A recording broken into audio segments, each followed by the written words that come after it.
కూటమి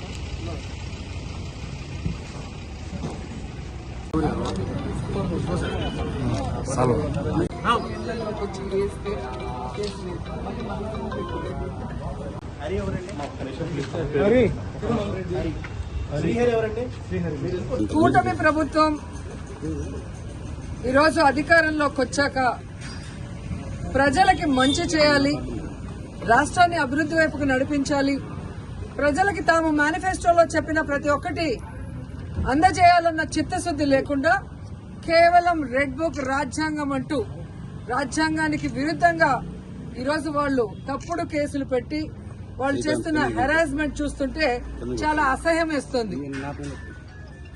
ఈరోజు వైఎస్ఆర్ కాంగ్రెస్ పార్టీ నాయకుల మీద కేసులు పెట్టి వాళ్ళని అరెస్ట్ చేసి కోర్టుకు తీసుకువెళ్లి కోర్టులో బెయిల్ ఇచ్చే లోపల ఇంకో పోలీస్ స్టేషన్ లో ఇంకో కేసు పెట్టి మళ్లీ ఇంకో కోర్టుకు తీసుకెళ్తాం, అక్కడి నుంచి బయటకు వస్తే మళ్లీ ఇంకో కోర్టులో కేసు పెట్టి ఇంకో చోటుకు తీసుకెళ్తాం. ఇది మనం కళ్ళారా పోసాని కృష్ణమురళి కేసులోనే మనం చూస్తున్నాం. అలా చాలా మంది మీద కూడా జరుగుతున్న విషయాన్ని ప్రజలు తెలుసుకోవాలి. ఎందుకంటే సుప్రీంకోర్టు క్లియర్ గా మార్గదర్శకాలు ఇవ్వడం జరిగింది.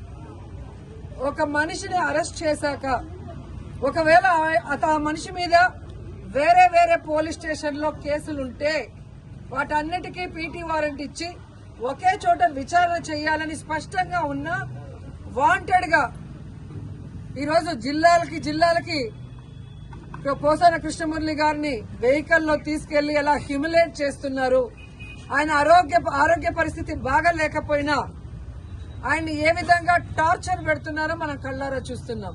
అంటే సుప్రీంకోర్టు ఇచ్చిన మార్గదర్శకాలకు కూడా తిలోదకాలు ఇచ్చి ఈరోజు అధికార పార్టీ వాళ్ళు చెప్పినట్టుగా అధికారులు నడుచుకోవడం చాలా దురదృష్టకరం. ఈరోజు వాళ్ళకి నేను సూటిగా చెప్తున్నాను, అధికారులకి అధికార పార్టీ చెప్పిందని మీరు ఈ విధంగా సుప్రీంకోర్టు మార్గదర్శకాలకి తిలోదకాలు ఇస్తే ఈ రోజు మా పార్టీ నాయకులు ఇబ్బందులు పడొచ్చు, కానీ భవిష్యత్తులో రాబోయేది వైఎస్ఆర్ కాంగ్రెస్ పార్టీ.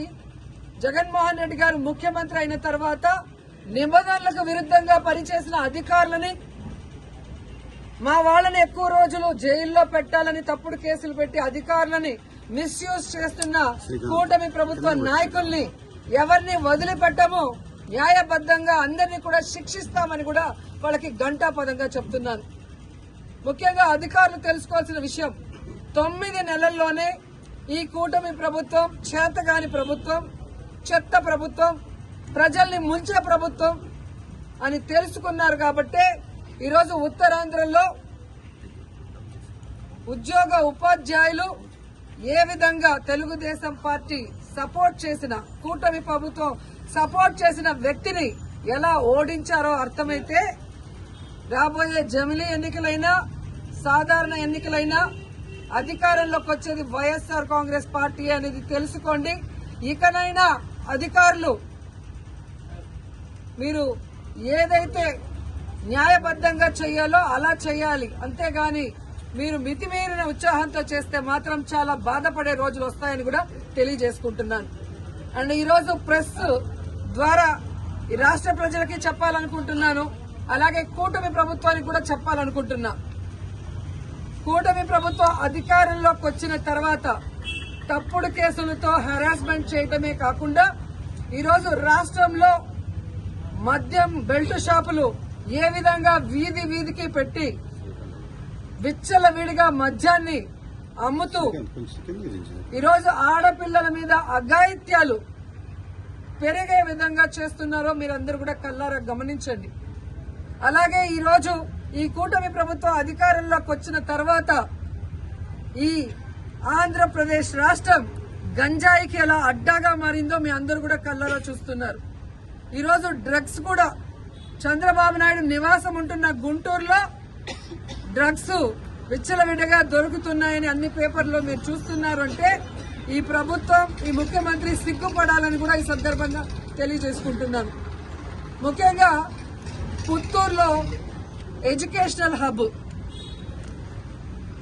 ప్రైవేటు ప్రభుత్వ ఇంజనీరింగ్ కళాశాలలు, డిగ్రీ కళాశాలలు, అలాగే మెడికల్ కళాశాల, ఆయుర్వేదిక్ కళాశాల, ఇలా ఎన్నో కాలేజీలు పుత్తూరులో ఉంటే ఈరోజు గంజాయికి అడ్డాగా మారింది.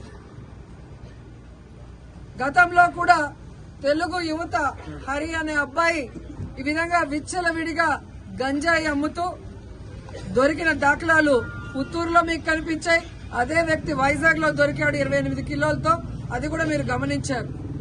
ఆ రోజుల్లో మేము పోలీసు వాళ్ళని ఇలాంటివి జరగకుండా తప్పు పనులు చేసే వాళ్ళని తరిమి కొట్టాం. కానీ ఈ రోజు ఎమ్మెల్యేనని చెప్పుకునే వ్యక్తి ఆడికి అమావాస్యకి ఒక రోజు కాన్స్టిట్యున్సీకి వస్తున్నాడే తప్ప గంజాయికి అడ్డాగా మారిన పుత్తూరుని నగిరిని కాపాడటానికి ఏ రోజు ఆయన నాయకులు పని చేయలేదు.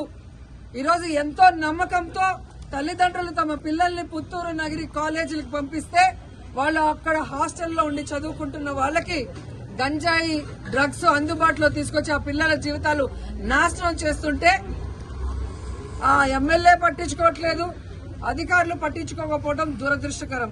ఎందుకంటే మొన్ననే నగిరి రూరల్ ఎంకొత్తూరు హై స్కూల్లో పిల్లలు గంజాయి తాగి హెడ్ మాస్టర్ కాలర్ పట్టుకోవడం, ఆడపిల్లల్ని గిచ్చి ఏడిపించడం, టీచర్లని బూతులు తిట్టారని పెద్ద ధర్నా జరిగిన విషయం కూడా మీరందరూ కూడా గమనించుంటారు.